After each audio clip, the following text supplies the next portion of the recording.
Greetings. I'm Steve Cook, Superintendent of Benelapine Schools, here with your board recap for January 10th, 2023, our first meeting of the 23 year.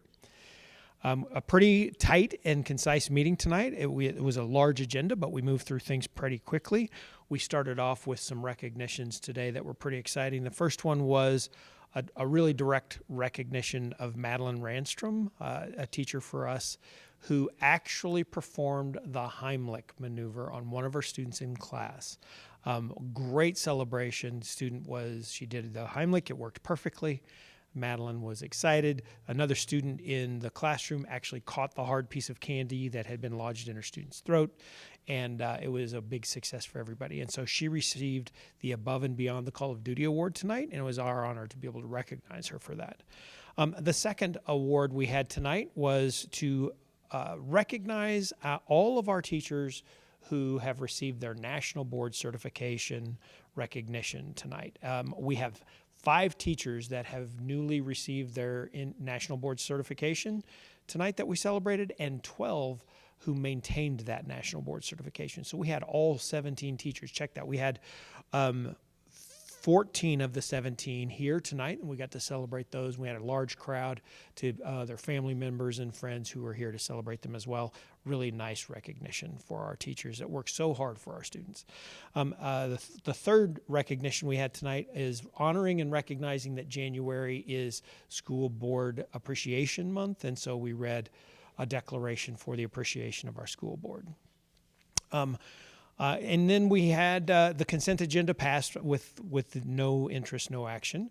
Everything passed on that. And then we've moved our agenda around a little bit, and board chair report was moved now up after consent agenda, actually after public comment, but we received no public comment tonight. The board chair reported on 3 things: budget committee opening, and that we're still taking applications for anyone out there that might be interested in our budget committee. And also her second item that was important was reminding folks of the mental health resources that are available in our community, and just that importance, and especially as it relates to depression and suicide ideation, those kinds of things. And then lastly, we had a share out from Shirley Olson, another director, talking about the legislative session kickoff that we participated in with several of our board members participated in, many of the administrators in the district, meeting our local legislators. We had 7 local legislators invited. 5 of them came, and we actually had the chance to get audience with them to talk about our educational processes. Then the superintendent's report, I had just 2 topics to talk about. One was we've completed the feedback sessions as a part of the integrated planning process. We're now starting to synthesize that data and getting that feedback from our community and constituents, and we will process that and get that into our board's hands here soon. And then secondly, our Student Voice Advisory Committee, we've moved a step further. We've hired an advisor for that group, and Jackie Wilson has been hired as the advisor for that group, and we look forward to bringing more information in February about that.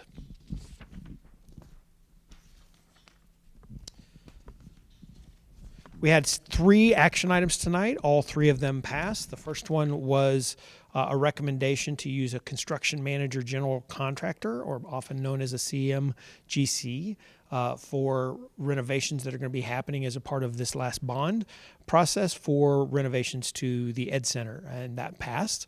The second one was the approval of the annual comprehensive financial report for the 21-22 school year.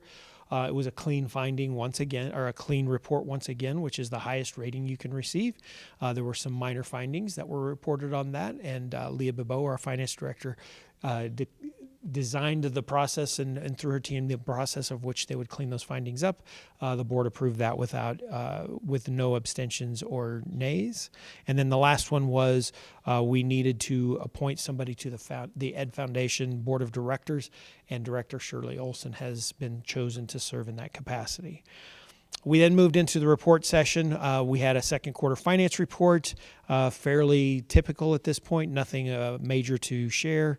The second report was the High Desert Educational Service District annual alternative learning options, the ALOs that we have. And if you recall, we have 6 partnerships in the region: the Academy at Sisters, the Oregon Youth Challenge, Central Oregon Intergovernmental Council, JBAR-J, here in Bend, and also the Bend International Charter School and the Desert Sky Montessori Charter School. So we heard a report on all of those and the information that's going on in each of those 6 alternative learning options that we have. It's a great presentation with Kathy McCollum presenting those, and the leaders of each of those entities here with us. The last report of the night was a report from Dr. Amy Snyder, with the Prevention and Health Promotion Supervisor that works both in the district with Deschutes County Health Services. As you know, we've got those school-based health centers in Bend High and Lapine High School, and giving a report on last year's takeaways from those implementations for those 2 high schools.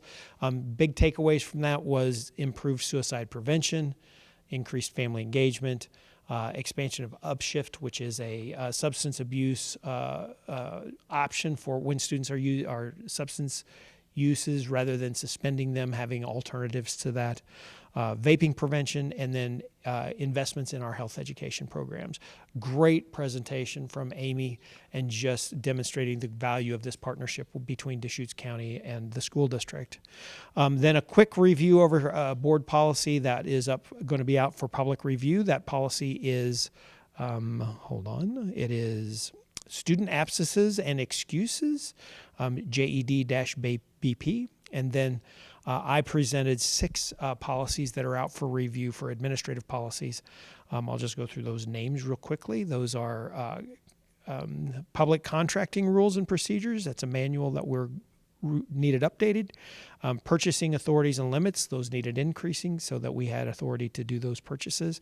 We're recommending the removal or discontinued use of bloodborne pathogens manual, and also some language changes in our field trips and special activities policy. Also removing a grade reduction policy and removing compulsory attendance language from that policy as well. That's it for those policies.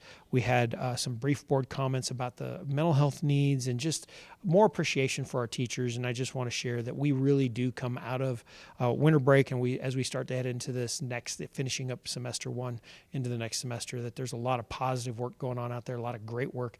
And we're just so grateful for our teachers and the hard work that our staff are doing to meet the needs of our students each and every day. So thank you. I'm Steve Cook. That's your recap for tonight's meeting. Thanks.